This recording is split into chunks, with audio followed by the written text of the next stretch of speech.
I know there's some writers that are just will not use AI or are terrified of it or just think of it as an existential threat to their career.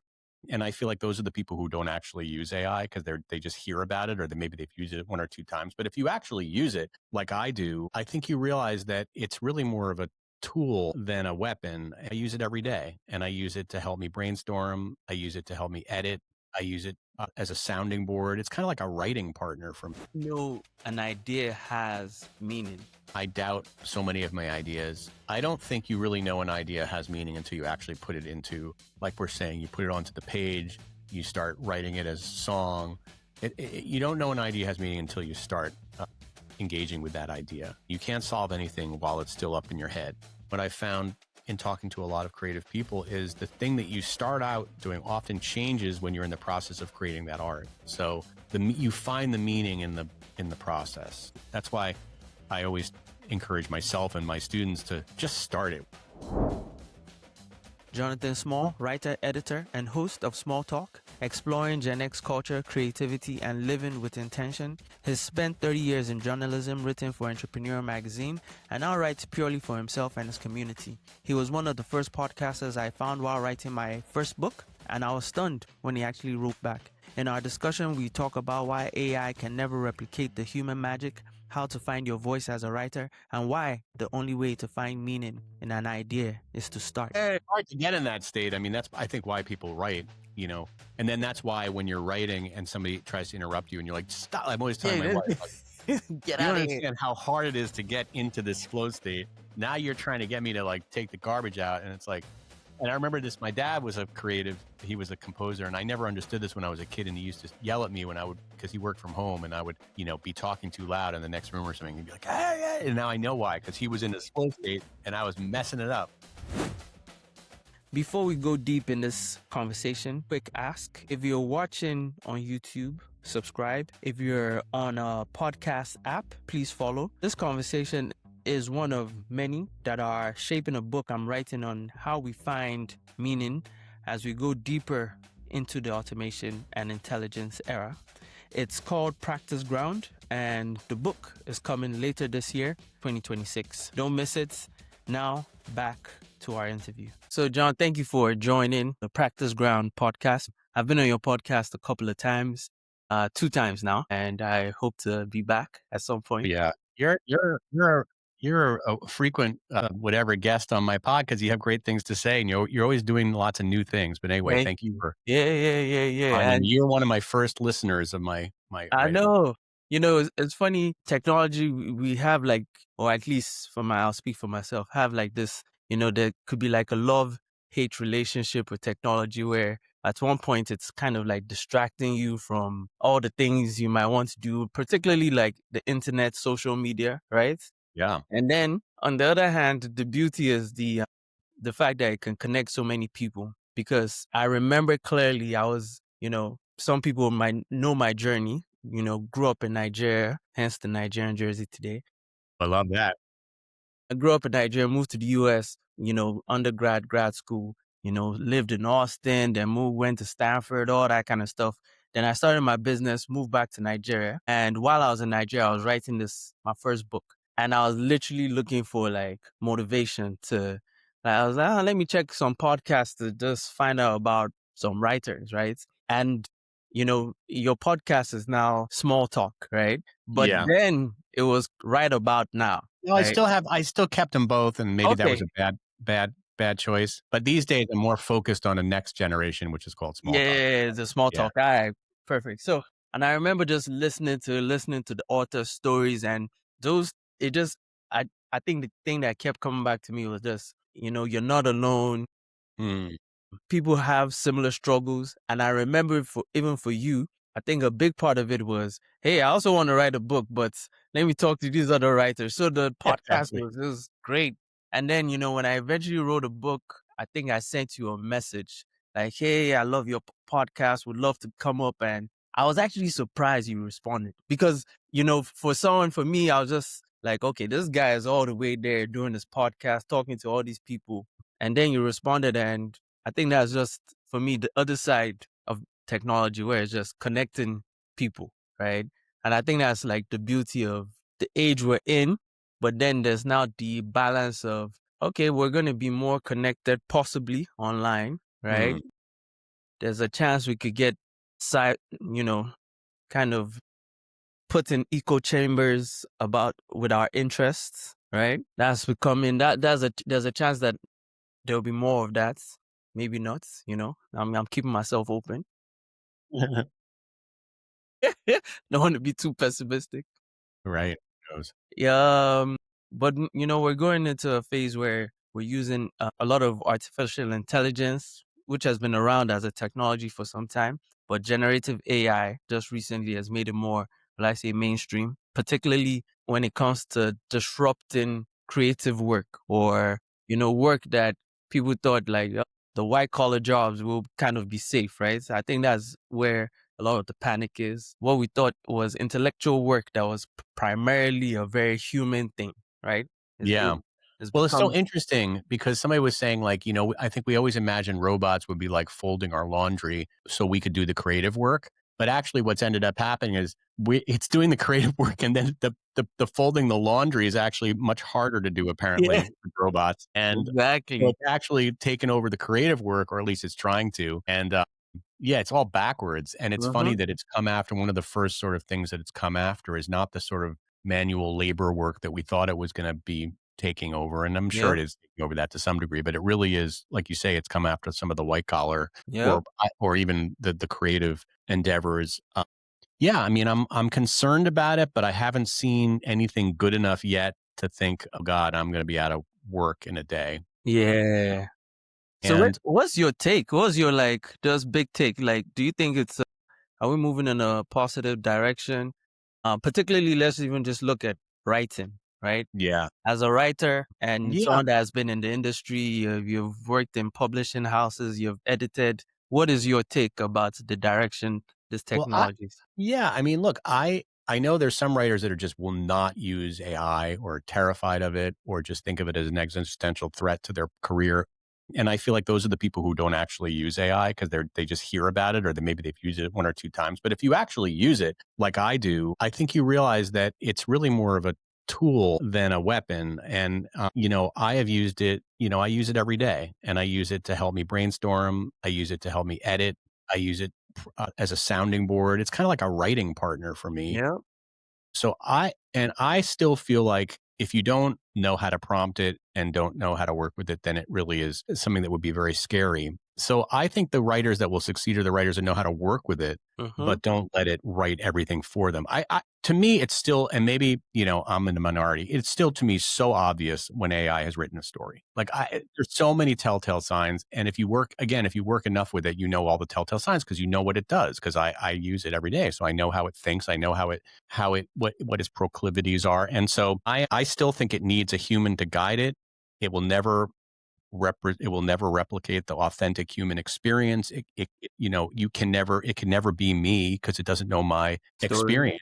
It Yeah. doesn't know my stories. It doesn't know it has, now at this point, it has some sense of my style a little bit. I've noticed like it tries to do things in my style, but it's usually off. And so, but at least it kind of goes in the right directions. Mm-hmm. Super rough first draft sometimes. Yep. But again, it still takes me, even working with the AI, just as long to write as it ever did. It's not making it that much easier for me, but it is taking out some of the grunt work that I never enjoyed. Really, like for example, transcribing or Mm-hmm. typos, like to copy editing. Like I'm not a great I'm for somebody who's worked in this business for 30 years, I'm not really that good at, I make a lot of mistakes, like a lot of grammatical mistakes, which is amazing to me. I just, I don't know if maybe I'm dyslexic or something, but I'm not, but it feels like I am sometimes. I miss things, and then I'll just go and I'll say, hey, do a typo check. And it's like right away. And then so I'm handing in really good, I'm uploading really clean copy. Copy. Yep. So so I'm, listen, my son is a musician. He's very much like you. He's, wants to be a musical artist. He's now in school in London studying music. And I sometimes worry about its effect on music, but Mm-hmm. he has the same impression that he can tell when AI has done something. He's not really that interested in working with AI because it takes out all the fun. So, here's my take. One thing I've noticed recently, and this gave me some semblance of peace. You know how like when I was coming up in professional, like when I was in my 30s, there was right before YouTube and during YouTube, there was all these videos that would come out, cat videos and funny videos.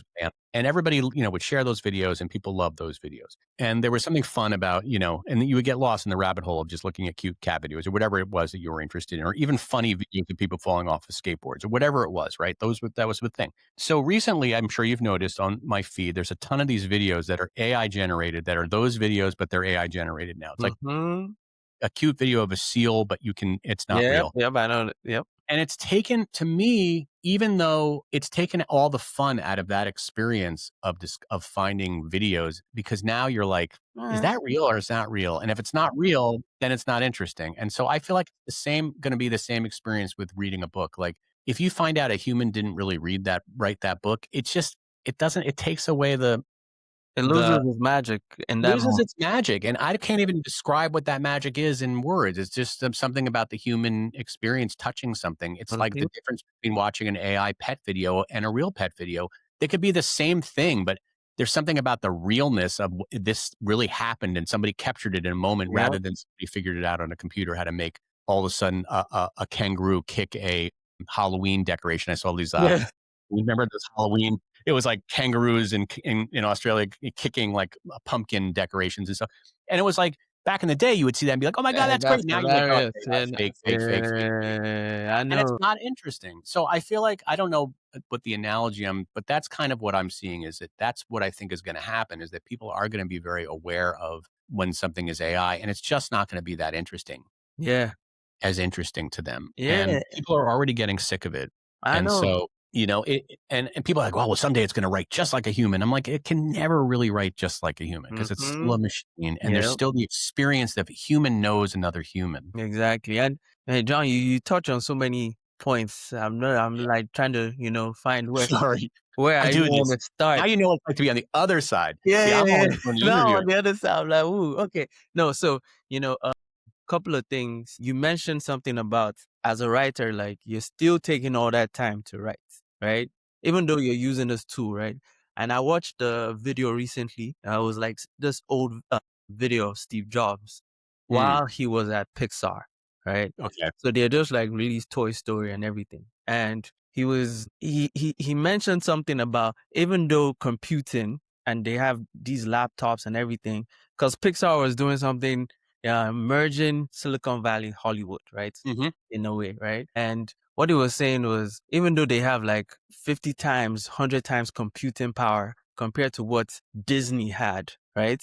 It was still before it was taking 3 hours to make one single frame. And then it was like, but even though they had all this computing power, the people making the frame still were taking 3 hours to make a single frame. And for him, he said something that was like, man, why aren't people like watching like this guy is like what they put as like the pedestal of like, okay, technology and all that kind of stuff. And he was like, man, regardless of the computing power and how that is increasing from a visual perspective, our visual ambition just keeps rising, right?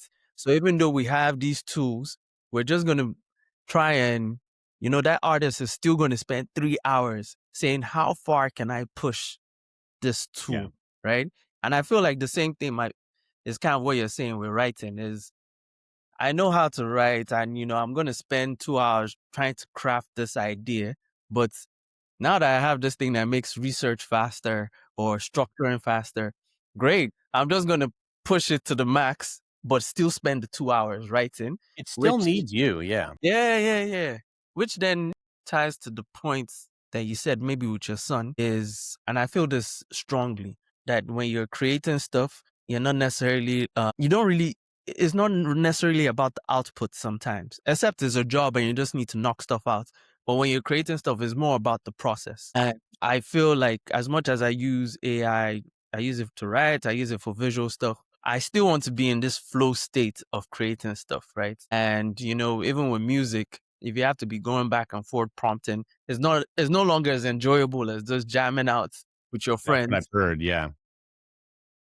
So yeah, there's the part where I feel like the person creating still wants to be in that state of what I'll call a flow state, right? Yeah. Where, when you're writing it and everything just kind of just Yeah, it disappears and disappears. It's like a you just drug. It's the there. best. And it's Yeah. hard to get in that state. I mean, that's I think why people write, you know, and then that's why when you're writing and somebody tries to interrupt you and you're like, "Stop." I'm always telling my Yeah. wife, like, Get "You don't out of here. understand how hard it is to get into this flow state. Now you're trying to get me to, like, take the garbage out." And it's Yeah. like, and I remember this, my dad was a creative, he was a composer, and I never understood this when I was a kid, and he used to yell at me when I would, because he worked from home, and I would, you know, be talking too loud in the next room or something, he'd be like, "Hey, hey," and now I know why, because he was in Now this you flow know. state, and I was messing it up. Yeah, and it's hard Yeah. for creatives, and that's why they're so difficult when, you know, when you interrupt. Yeah.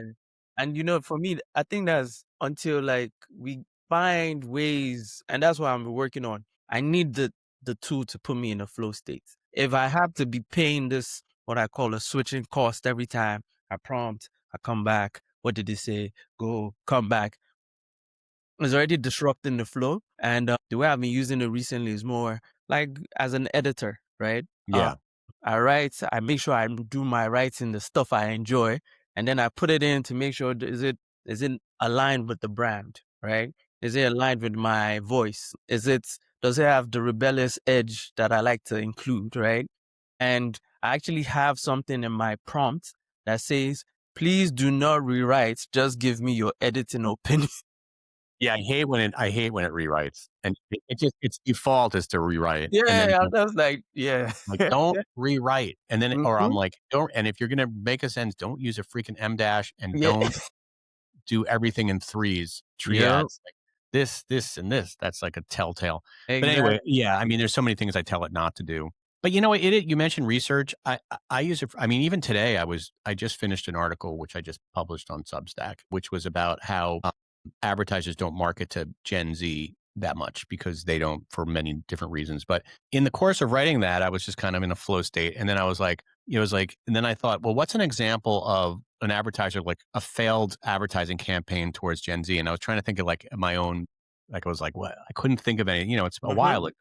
In the 80s and 90s, I was trying to think of like, was there, and then I just typed in like into chat, like, hey, can you give me some examples of, you know, fail like ad campaigns that were very targeted that were total flops? And came up like six, you know, right away, immediately 6 examples. And then I was like, that's a great use of AI because now I go back, you know, and it would have taken me, I don't know, like, you know, hours maybe to have found that stuff. Yep. I found it quickly and then I do research to make sure it's real. And then I'm like, that's a great example. And then it's like, I have this thing. And so like, to me, that's just where we're kind of working hand in hand. And I don't feel like I'm cheating. It's just like a Exactly. Yeah, shortcut yeah, yeah. to get me there. And so I don't know what I would have done back in before AI, because now it's like we're such in a post AI world. Like it's just a reality now. It's Just like, here. It's here. just like imagining working without the internet. But Yeah. I agree with you. The rituals, the process of writing for me is still what matters. I'm hoping, I guess the sign will be like if people start writing books that were entirely written by AI or going to movies that were entirely created by AI and they can't tell the difference, they don't care, then I guess we are in trouble. Cause I mean, what Mhm. can you do? But I don't see that's not happened yet. I mean, the closest I've seen that, and again, we're still in the nascent stages here, but still, I don't see that happening because Yeah. the closest we can see is like, you know, what it's some of the AI slop that's on the internet. And then like, there's apparently been some songs that have come out that are like, they use, you know, an artist's voice and Mhm. then you can't tell the difference. But like there was that Drake AI song that came Yep, out. yep, yep, yep. That's a while Like, back. yeah, I mean, it sounded a lot like Drake and it did sound like a Drake song, but it wouldn't have been a hit Drake song. Like Mhm. it's easy to copy it, Yep. copy his style and stuff, but it wouldn't have been a hit. It was just a song. Yeah. But So yeah, John, you know, this is me just being like, playing devil's advocate. devil's advocate, Yeah. right? And I remember I had the same conversation. Yeah, I used to work with this company, Deep Learning AI, and they Mhm. do a lot of like AI courses and education. And used to write a weekly newsletter to like developers, right? So kind of ingrained with the people that are building out this technology. And I was having a conversation with the editor of the newsletter, and we were going back and forth. He's also someone that loves music, right? Yeah, I think you guys really get along. He was a writer in New York, so kind of a little old school. So we're Mhm. having this conversation, and I was like, would it matter, like, if you went to a concert, right? And they're like, hey guys, this is like a new Daft Punk kind of guys. They wear their helmets. They don't want anybody to see them. They pull the curtain. You only see like their movements in the back. And they play the music, and the music is amazing. You're dancing, you're having fun with your friends. You're like, man, these guys are great. Where they from? Are they French? Like what? Yeah. You're saying all this stuff. And then at the end, they're like, by It the was way, all, these were actually robots and it was AI created, right?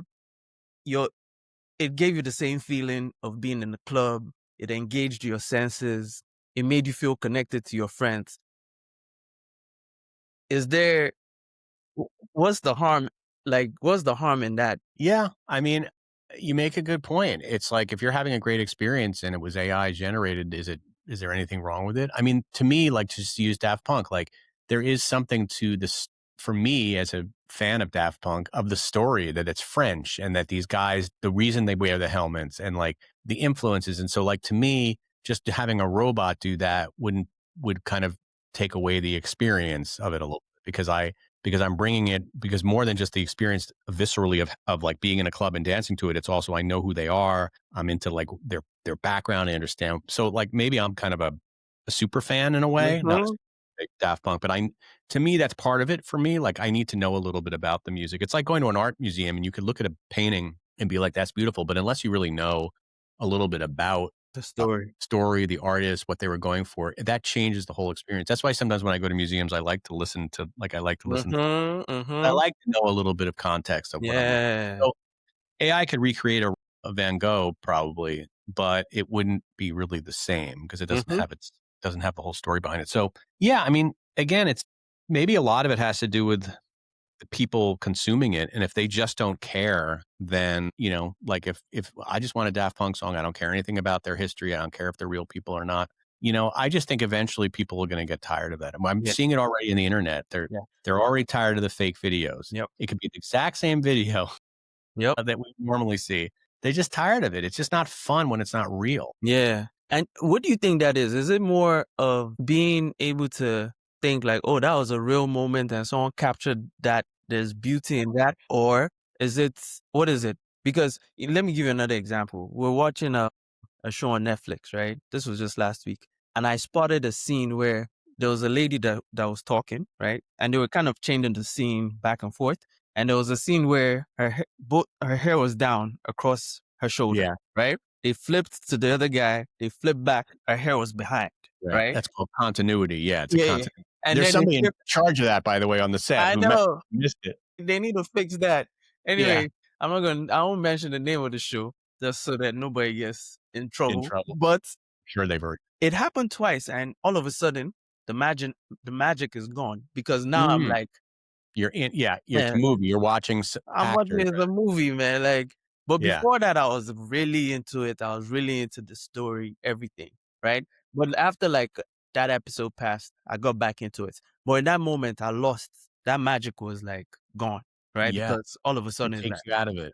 yeah, is that the reason why people would prefer like that serendipity? Like, oh, that was magical that a random kangaroo came and kicked the pumpkin Yeah. versus this AI generated fake. Because and again, I'm not a psychologist, but there has to be something in the way that humans are designed that there's a kind of, we like to be surprised and we like to feel like we were there and we like to, and if somebody just made it up and it's not real, then it's kind of like just takes like you say, you keep saying the magic. There's something magical about in real life, the IRL thing Mm-hmm. Mm-hmm. that can't be fabricated by a machine. And in some cases it can. I'm not saying that AI is going to always flop. I'm sure AI will write at some point. AI will probably write a best-selling book, Yep. but will it write all the best-selling books? I don't know. And it depends what kind of book it is. AI could probably write a best-selling book, like a how-to book, like on Mm-hmm. business or something, like where it's Mm-hmm. very like ro- you know, road advice. I mean, a lot of these books are very formulaic Yep. anyway. I, you Exactly. uh, so it could probably write that tomorrow. I mean, I've thought about that. Like I should just have AI write a book on Gen X for me, like real fast and just boom, put it out there so I have a book. And I'm sure a lot of people are doing that. But I would never do that because my whole brand is Brand. Yep. my own That's very personal important. experience. And Yeah. also I'm a writer, but also just my own. I always try to bring my own experience into my writing, and AI would never be able to do that. So, there's going to be instances. I just think that people are going to lose. It's like a new shiny thing right now, and people are just Mm-hmm. lose interest. Now, if you're having AI write a contract for you, Perfect. like to me, like, yes, that might be something where AI completely replaces whatever the paralegal, whoever was doing that before. I mean, because that's just, you can teach it to do that. That's why all the coders are freaking out because you can Yep. teach AI to write code. And I was just reading today that people are now, they're not majoring in code, they're majoring in AI now. So like people are actually, that's what the college campuses, they're studying AI, not code. Or maybe there is code in AI because I know nothing about that side of anything. But point being that like the things that AI can do, nobody wants to study anymore. Like Yeah. do equally or better than humans. Mm-hmm. But still writing a novel, doing a podcast, writing a really good movie, writing a great hit song. I just don't see it. I don't see it, not only because it can't do it as good as humans, but also because humans themselves will not consume it in the same way, In the knowing that, same way. yeah. I see. And I'm not sure what it is. I feel like now you made me want to write an essay on this because this is Yeah. I mean, it could be an interesting this is the essay. whole point of the podcast. Well, this is how I come up with my ideas. Yeah, it's like, conversation. I mean, so much for creative people, there's so much in your head all the time. And it's, if you don't go to therapy or, if you don't, that's why I think maybe there is an advantage of sometimes talking to an AI, even though it's a robot. Yep. It's just you're getting it out of your Get it out. head. Yeah. Get it out. And then kind of trying to like get it onto literally onto the Get it page on or wax. chat bar. And it Yeah. helps. It helps me. I don't know. Maybe that's my process is I need to Mm-hmm. talk things through because I have a lot of thoughts. Yeah. But Same. until they're in, writing or they're, and that's why, morning pages has also worked for me, which is a process of in the morning just writing freehand because it's just getting the stuff in your brain into onto the page. Yeah, Yeah. So you can see it manifesting. and reflect. Yeah. Yeah.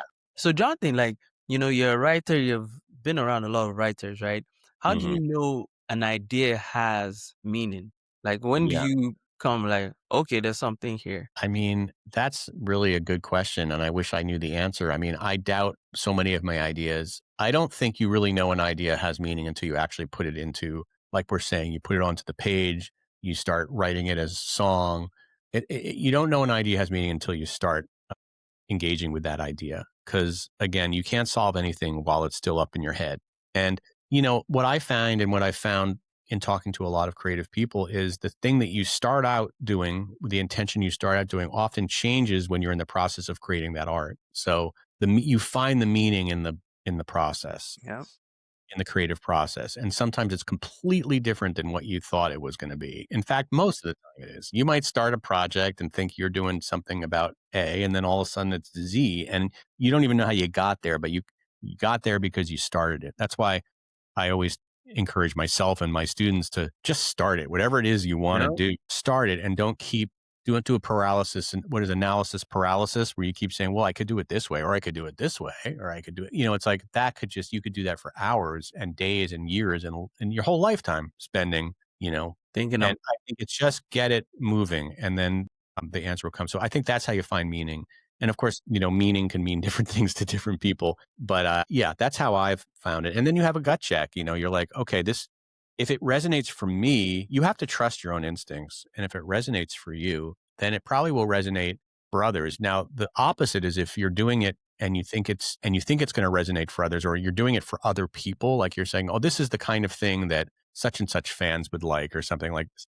Oftentimes those kinds of ideas don't actually do that well, or yeah. don't, because it's not coming from you. You're guessing at what other people might like. Mm-hmm. And this is hard. I mean, this is a real challenge creative people have, is that you're always writing for somebody else a lot of times, but you Yeah. have to try to write for yourself and try to write from your own experience. That helps a lot to Mm-hmm. find. Yeah. I found like two sides of, the coin for me as music is a place for me. It is just pure. I keep it as a hobby. I've never tried to monetize my music because I'm just purely like, I don't care who likes this stuff. Right. I like it. I'm making it. Yeah. I make it sometimes, I just listen to my own stuff. Right. And it's Mhm. purely for that personal enjoyment. Yeah. Writing, I've found I dabble on both sides because as a business person, I'm also where's the demand, right? I have to Mm. almost understand, okay, where's demand for stuff that I'm trying to build, right? Right. What Writing, problem am I solving? Right. exactly. Yeah. Writing is the one that cuts both sides of where it starts off as creative work, but then I try to switch into two modes, right? I always say I write for myself, but I edit for the audience, right? Okay. So I Yeah. write just freely, blah, blah, blah, all my stuff. And then when I'm editing, I'm more thinking of, is this story helping someone else? Maybe cut that out. What am I trying to say here? Like, people don't have all the time in the world, if I mean, like, nobody wants to hear that. Cut that out, right? So I almost have to wear these two hats. Do you find yourself, you've been an editor yourself, do you find that they're two different hats?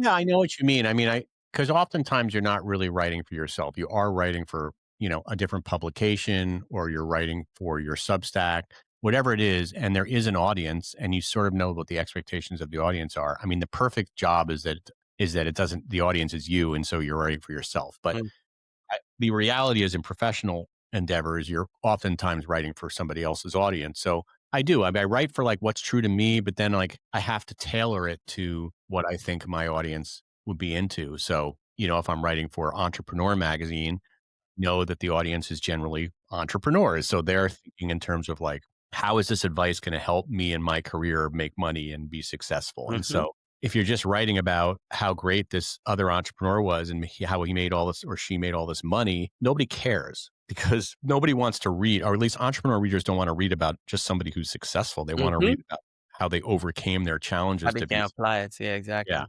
Mhm, So, so I do tailor it thinking about things like that. That's for entrepreneurs. So I can't just write it for myself. I have to think about the entrepreneur audience. And now, even with the Substack stuff that I'm doing, which is small talk these days, which is about Gen X, I know that most of my readers are probably going to be in that generation. So I think about them in terms of, how I frame my stories, how the story ideas that I have. Now, it's not that hard for me because I am Gen X. So it's like kind of writing for myself. And that one has actually been a lot more natural to my own, which is kind of freeing for me yeah, in a way, I can because imagine. pretty much 95% of the stuff that I write is for somebody else. Yeah, So in terms of it's just for a different audience. That's not necessarily me. I mean, look, I'm a guy who worked for women's magazines for 5 years. I mean, I spent my entire career writing for somebody who isn't me. I mean, mhm. how do you write for a women's magazine? I'm a guy. Yeah, how did you do that? I've heard I about that. don't know. Still don't know why or how I did that. I mean, one thing I did is I always found my niche within a women's magazine of like, how can I bring my experience to a woman that would be valuable for her? So I always would become the advice columnist because they were Mhm. always really curious about what guys thought Yeah, the about male things. So perspective. Okay. that Yep. was my in. But I Mhm. sometimes I would get assigned, I remember getting assigned stories that had nothing, I remember one time I got assigned a story about a woman who got colon cancer, and I thought, like, that has nothing to do with me, but, Mhm. I still knew how Mhm. to write a story that was a good human interest story that would appeal to people's sense of, compassion and just like it was a story is a good story is a good story, Yeah. whether a woman or a man reading Yeah, it, like, yeah, it yeah, still had all the exactly. same rules. So, yeah, but I'm a guy who really has done a lot. Now, I don't know if that's advisable. I don't know. Like, that's the path my career took. And, sometimes I look back and I'm like, well, maybe I should have just written for myself more. And who knows what it would have been a different career maybe. But, Yeah. I'm also practical, and I knew that in order for me to make money, I needed to figure out where the market was and how to like write for that market. So Yeah. Yeah. I'm always really, I have to say, all these people that I've had on my podcast over the years, the people who just wrote, like, didn't have any assignments, like, just wrote a book, a novel, even like not even a fiction, but like you've written novels too, like a novel, which is like really, it's not even, I mean, it's just like all imagination Mhm. and all you just you're creating the world. And you didn't, most of these people didn't have an editor, they didn't have a book contract, they didn't have an agent. Like, just to sit down and write that book, that to me is admirable, and that's Yeah. really hard. And Yep. if you can do that, you're a step ahead of where I was, that's for sure. Mhm.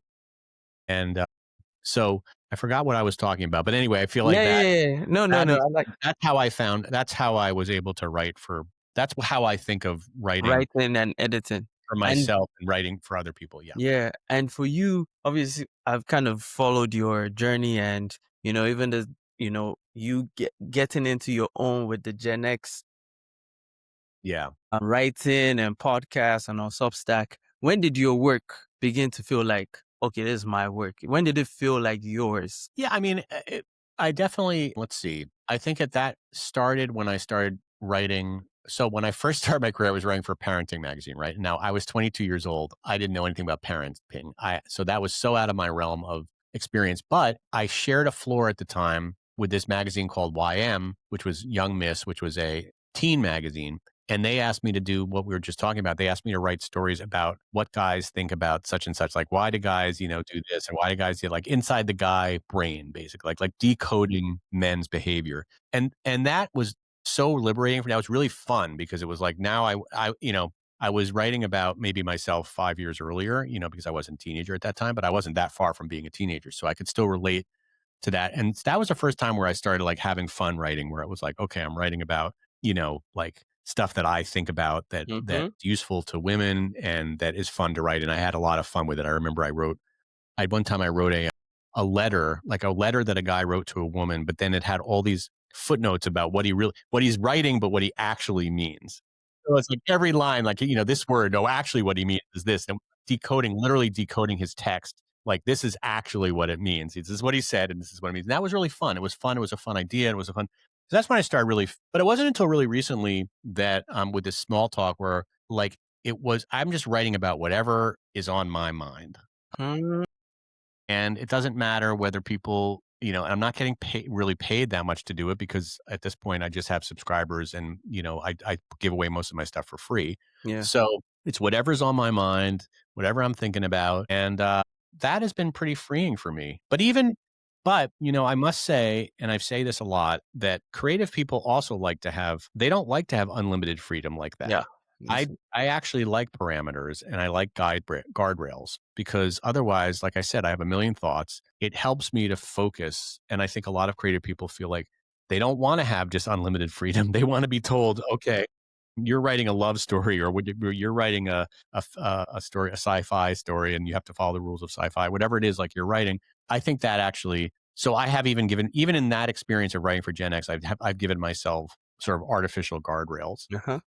And I've used AI. This is a good use for AI. I actually had AI go through all my stories, and I said, "Hey, based on the headlines, based on you see my data, what would you say are some of the things that are really resonating with my audience? Like, what are Yep. topics that I did that I that too recently. did you do that? Really helpful. I mean, it wasn't that surprising, but it kind of put it out there, and I was like, "Oh, okay." So it's like basically did a Google Analytics, research on my stuff, and it was really interesting. Now, some of it was kind of depressing because it's like, it's sort of like, oh, yeah, rage works. By the way, rage bait, right? Being angry and frustrated by things. Get more angry. Pour Yeah. some more fuel Be on your more anger. angry. Yeah.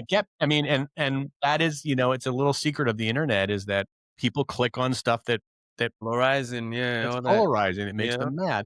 Now, I'm not like intentionally, but it was interesting because the first post I ever wrote that really was the origin story of small talk was an angry response to a New York Times article about Gen X. Yeah. And that was up until that point, everything on small talk was just whatever was on my mind. It was probably a lot about writing because that's what I was Mm-hmm. writing a lot about. And it would never do that. It would do okay, but it would never get like more than 10 likes. Mm-hmm. And all of a sudden I've got this article out there that has more than 1,000 likes, like hundreds of comments. And I was like, oh, I must have tapped into something here. And then I tried another story where I was equally angry about something else. Yep. And then that one did really well. And I was like, oh God. So it wasn't like I was manipulating it and just trying to be angry. I mean, I was frustrated by things. Like I am frustrated by ageism and I am frustrated by the way people think of my generation. Mm-hmm.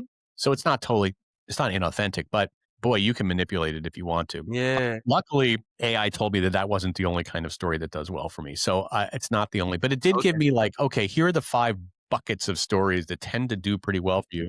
Now go and, think of ideas around those buckets, Yeah. So the kind of like pillars, content pillars. Yeah, And content pillars. yeah. So how do you advise people like that are writing, that are going through a young writer, right? I think one thing I noticed people sometimes come to me and say, well, they want to start writing about their business on LinkedIn or whatever it is. And they're like, the main drawback is I don't want to be phony, right? And that's what everybody feels. I do not want to be phony. I felt it too. Yeah. And you want to be Imposter a syndrome. yeah, dude, I don't really have anything to say or whatever it is. And the reality is you almost have to find your voice. right? Yeah. And people now are coming to me saying, "Oh man, I really like what you write about," and I'm still there saying, "Okay, like what is?" To be honest, what is my voice? I'm still trying to figure Right. You do a that out. lot. You create a lot of different type of content. You do. Yeah. So for you, do you have like how do you nurture your voice as a writer? And Hmm. what does that even mean? Like, or that your voice is shining through. I'm sure you've read some stuff and as an editor and you're like, "Oh, this person definitely wrote this. I hear their voice." What does that even mean? Yeah. And how do I you mean, I nurture think, that? well, I sometimes I tell people who ask me about voice, I'm like, until you have your own voice, sometimes you should just imitate somebody else's voice. So, I mean, David Bowie used to always say, he has a famous quote, and of course, I can't remember it out loud, but it's like something about like, great artists steal kind of Yep. thing, right? You're So, like an artist. yeah, yeah. Like, and so the idea, like, I think early on, I was probably channeling, like JD Salinger, Catcher in the Rye, like some of my influences over the years, and I don't even remember who now because it's been such a long time since but I used to copy sort of other people's writing style, Uh-huh. until it kind of became my own. I think that's a good word place to start. Like if there's some business writer you like or whatever, or some journalist you like or some novelist or whatever, start like kind of just imagine you're channeling their voice. Like nobody's going to say, "Oh, you're just a cheap Yep. imitation."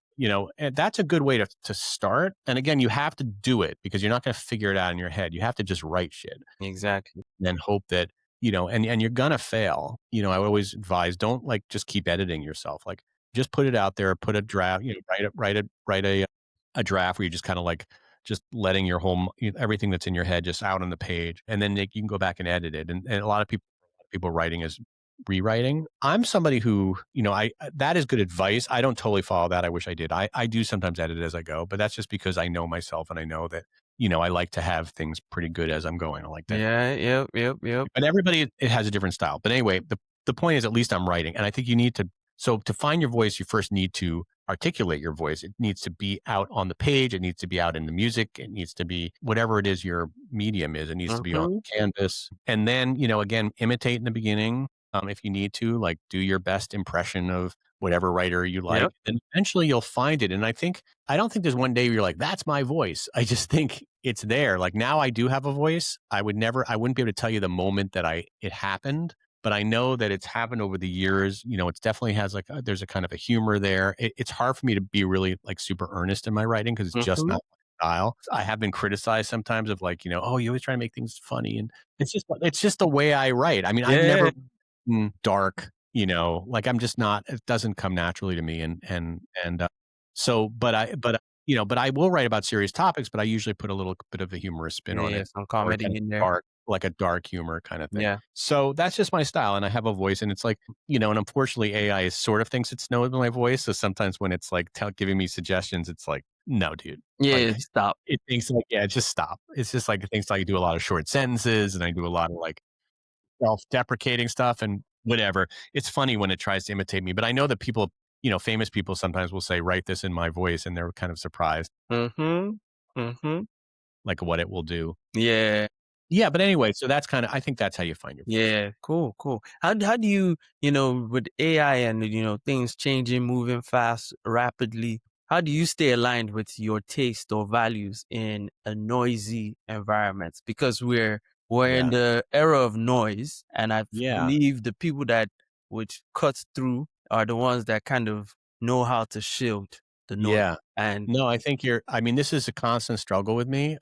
For me, I'm like anybody else. I fall into a kind of sometimes a doom scrolling kind of rabbit hole thing where I will open up my Instagram thinking that I'm just taking a 5-minute break, and then an yep, hour later, I'm like still on the couch scrolling through Instagram. And, we all know, and we've learned it 1,000 times, these things are designed to keep you make there. you Yep. right. I mean, and they play on every trick of the human brain. And so I think the best thing you can do is just make a practice of just not picking up your phone, giving yourself rules about, again, I wish I can practice what I preach here, but I am pretty good about like, I'll put on focus, mode sometimes on my Yeah. computer when I know that I really just need to write. Even if it's like 45 minutes, I'm going to be like, I'm going to just write for 45 minutes. I'm not going to pick up my phone. I'm not Mhm. going to let my phone distract me. I'm not even going to break to do a research, because that would put me down a rabbit hole. Like if I'm Yep. writing and the thing all of a sudden, oh, but wait, why Let was me that? quickly check this. Yeah, Yeah. and then all of a sudden you're back on the internet and you're freaking.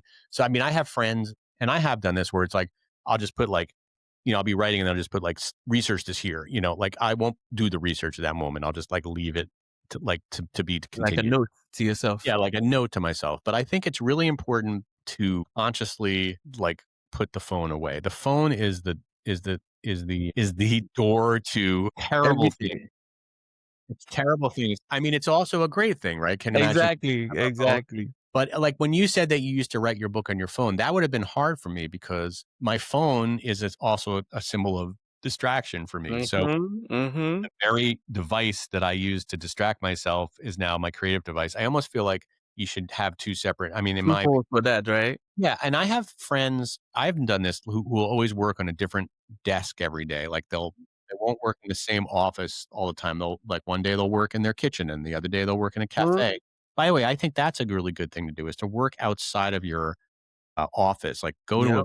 public place, like be around other people. There's just something kind of. I mean, I even though it can be distracting, it's a good kind of distraction because it's Mm-hmm. important as a creative person to get out and be in the world In the world. Yeah. outside of your head.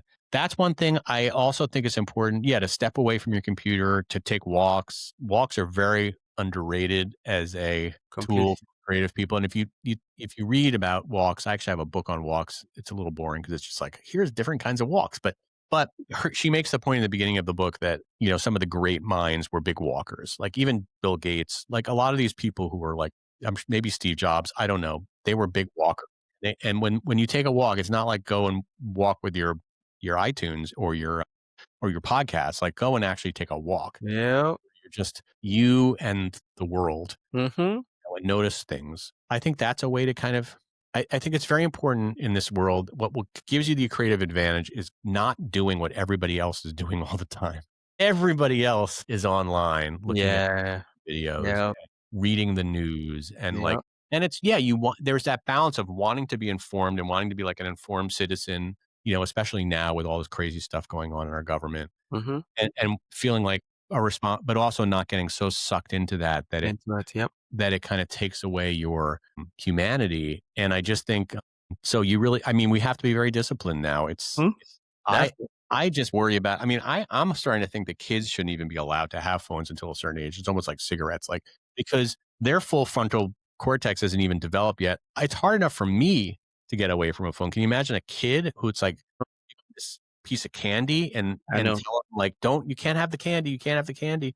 They want the candy all the time. Of course they do. Yeah. I think, even for me, like one of my biggest advantages, even doing a lot of whether it's my business or creative work, is having a habit of like saying no to the phone, which has its implications because like I have friends and family that will be like, hey, we texted you, you I never know. I responded. hate that. Now people expect you to be available all the time. They're like, I Even texted worse. you. I'm like, oh, three Right. minutes ago, give me a, Yeah. And they're like, you never, my brother's always like, you never respond to your text. yeah. I'm like, And no, it's just, I don't want to be a slave to my phone where it's every time I get a text, I'm going to exactly. get right back to you right away. Yeah. Yeah, and even those times when I still write on my phone, but that's also because waking up, I put my phone on airplane mode, so I'm actively doing a whole bunch of stuff before I Yeah. start. That's smart. What I say, it's once the internet is connected, I get into a reactive mode. Like I'm responding Yeah. to emails, and Yeah. I'm like, oh, should I be doing stuff online? But that first 1 hour, 2 hours, airplane mode, That's and smart. it was just like. And I do exactly what you do. Even if I have to research something, I'm just putting a note. Research Yeah. this later. But don't say, let me go research and come back. No, Yeah. no, no, no, no. You ain't that strong.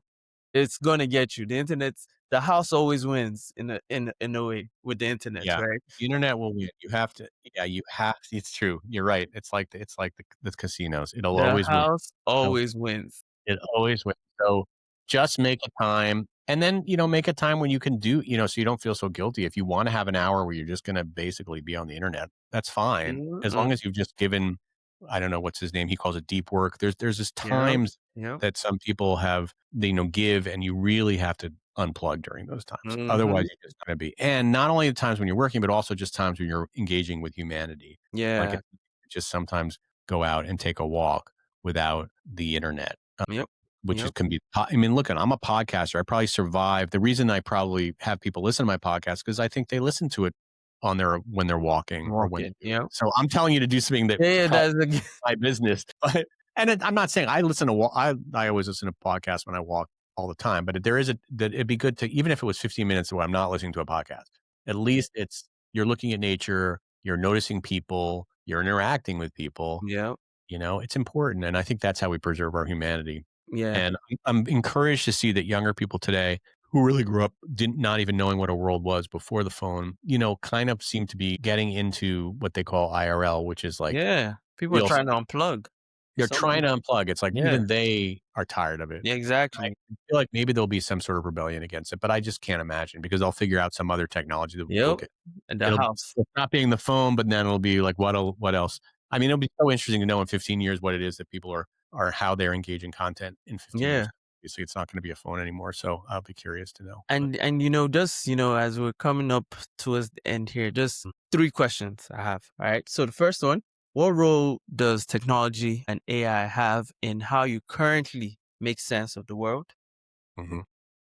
Like what would you say, whether it's a benefit or whatever it is, but what role does Yeah, I mean, I think some of it we talked about already. I definitely like to bounce. I think of AI as like a really smart intern that I hired for whatever ChatGPT or Claude cost me a month because I do the paid versions, where it's just like doing a lot of tasks for me, helping me sometimes research, bouncing ideas off of it. To me, that's been a very useful part of AI. I can't say that it also hasn't, just like everything else, distracted of me, course.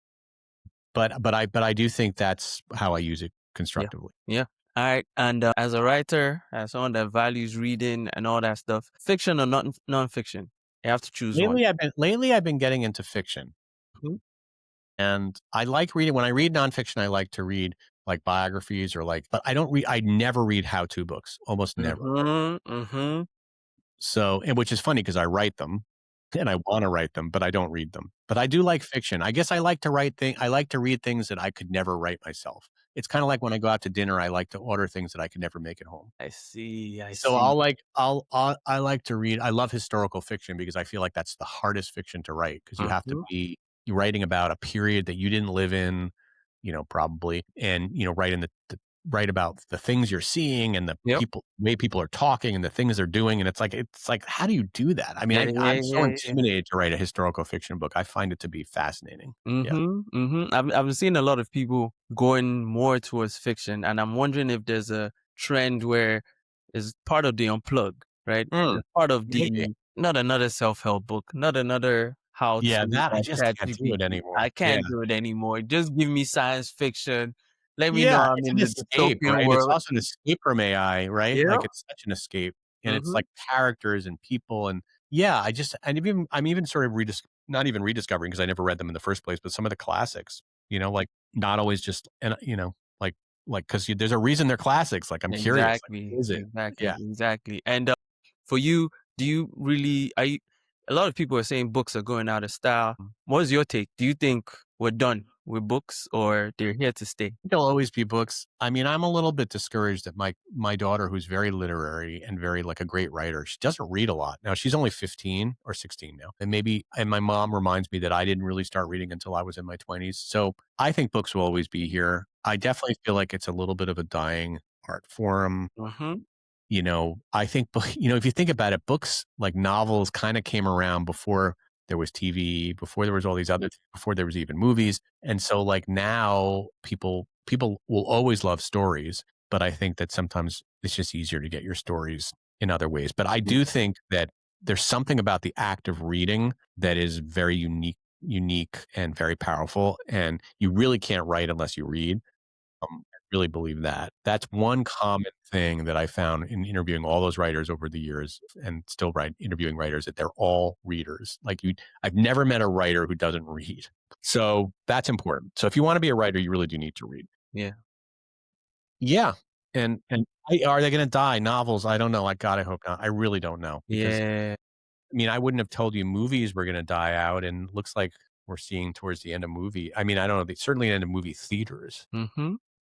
And I have like a this is very out there bit, But I have a big thing, like books are going to become so important because one of the things we need to do in this era of noise is train our attention, right? So Yeah. if whether you want to, one of the biggest things of building a business is focus, right? Mhm. Anything you want to build writing a book, whatever it is, any creative endeavor, you need focus. Yeah. And I feel books are one of the last places where you can have a distractionless Yeah. experience It's true. and train your attention, right? I might be pushing my agenda, but I 'Cause you really like feel like, books. Yeah, I agree. I mean, I guess people could make the argument, that, well, when you're watching, a streaming series or something, you're very focused on that, and it's yeah, not. There's definitely a different thing working in your brain. I'm not a neurologist or whatever, but I know that different parts of your brain are working when you're reading as opposed to watching, and so I know. Yeah, I mean, I think the people who have the advantage and the leg up are going to be readers for sure. But that's not to say I mean, we've already seen, like, a huge decrease in the amount of people are reading, mm-hmm, mm-hmm. which is just sad. And a certain my generation, we grew up reading, so, I mean, I think we're readers, but I was discouraged to see that my daughter and my son are not very big readers, and they're very Yeah, smart in their own way. yeah. So I mean, if it's comforting, like growing up, I didn't read much. yeah, I think when you're a kid, you don't really read. Yeah, I mean, yeah, I've I been didn't read much. I can it's tell you hard that. because the attention span that it takes to read. You also don't have the free time to read. As Yeah, you get yeah. older, you have a little more Yeah, time. it was in my 20s. That's when I Yeah. started like just picking up books Yeah, because I I was trying remember to figure when stuff I out. moved to Japan for a year and I was on my own, I read so much. I'd never read more in my life because I was on my own and Yep, yeah, it was trying great. to I figure loved it out. Yeah, it. Yeah. yeah, yeah. All right, John. Last question: Yes. Oh. if the entire world went dystopian, right? On one Mhm. hand, full dystopian, right? Full on. We're enslaved by these machines, Yeah. intelligent machines. We're Terminator. serving them. We don't even know what we're just hustling for resources. Or you go the other direction, full utopian. The machines are serving us. There's some form of universal basic income. Everybody's happy. You're doing whatever you want with your time. Choose one, dystopian or utopian, right? Choose a So one's scenario. Terminator and one's Wall-E. Exactly. Are there I mean, any I hope it's in the middle, but I think I would definitely pick the utopian model, okay. All right. right? In that case, right? Are there any practices that you would do on a daily basis if we were in that utopian?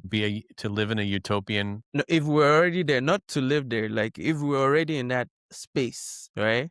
Are there any things you do on a daily basis, practices, just to keep kind of nurturing meaning in your life? Well, yeah, I mean, not to come back to reading, but I think anything like to me, a utopian world would be where I could do things that nurture my mind, but not have to be stressed about, what's this going to get me in terms of like monetization or, you know, social status or whatever it is that we do all day. If it was just a practice in a utopian society where I could just read a book and enjoy it for the pure act of just enjoying a great piece of art or go to a museum without some sort of agenda or Mhm. listen to a piece of music. To me, that's utopian. Like that to me is like would be a great life, Yeah. where it's like nothing, there's no agenda. You're just there to like have the experience of beauty. And whether it makes you upset or happy or mad or whatever, it's like you're having a pure experience. And to me, that would be a great utopian. So I don't know. So reading to me, walking, like the places where you're free from the demands of the world, Mhm. Mhm. that are overwhelming. Yeah, man. The demand of the bills. Demands of the bills is what kills me. If I could wake up and not, I mean, this idea of universal income, I mean, I don't see it ever happening in our lifetime, but Yeah. maybe the machines will make that possible. I Man. don't know if humans are even able to just not, I mean, some of us are, but like we talk about retirement, I can't imagine ever retiring. Yeah. Again, like I wouldn't just want to spend my whole day sitting and reading a book. I Mhm. want to make podcasts. I would just be nice to make a podcast and not have to worry about making money off, Yeah. right? And is that just more just to talk to other people or just Yeah, because I love the experience of, Mhm. well, first of all, I love everything about podcasts. I love the part of it where you can talk to people. I love the part of it where you can edit it because I like sound editing and Mhm. I like the researching it. I like the audio part. I like making the music for it. Like I like the medium a lot, Yeah. the audio medium a lot. Uh-huh. So, but that's just me. But yeah, so like there's certain things. Yeah, maybe that would be like in a utopian world. I just make podcasts all day, Yeah, that would be cool. or DJ. Maybe just just mix some records. Yeah, yeah, yeah. I think what I'm hearing is we need to find the AI that we can outsource all our bills to, right? Yeah, so that That we would be can do the the stuff ideal that really solution. matters. And, I'm making it sound so self-centered. I mean, also just helping other people, like just so that we can help, so we can live a life that's like not free of the anxiety of money that money puts. Mhm. Now, maybe if we didn't have the anxiety about money, there would be some other anxiety, but most of us just have an anxiety about money. Money. Yep. Yep. And it would be nice in a utopian society if that wasn't so much of a Mhm. burden, so that we could put our efforts into maybe making sure that, everybody is fed, or, whatever it is, like those things, our own personal stuff, and then helping humanity. Yeah. Sounds like just reducing general suffering, you know, it Yeah. And I'd be collective. curious to know who are the people that you will ever have on your show that would pick the where we become the master, the Yeah, slaves of I had some.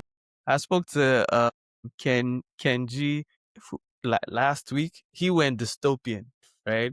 And he was like, yeah, yeah, yeah. And he was talking about this, trying to figure out how to get resources, but he also said stuff around, learning about farming, connecting with nature, So it was just, confusing.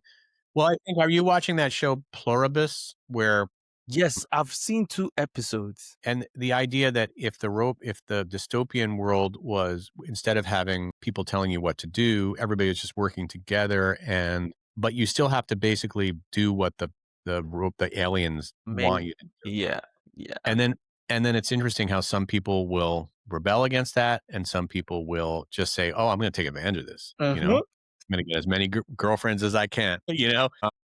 So humans are going to have I different. know, I know. And that's just I guess that's part of the human experience too. Is this mess that we always have to kind of navigate. Anyways, John, thank you very Thanks. much for your time. I Of really course. appreciate you. Thank you And for having me. I hope yeah, I made yeah, yeah. Very nice to sense. have you And on by the the way, this was all AI. This wasn't even me. I'm Oh glad that man, I have to then record the I'm real glad that thing. my AI robot was able to do this interview for me while I was busy writing my Substack.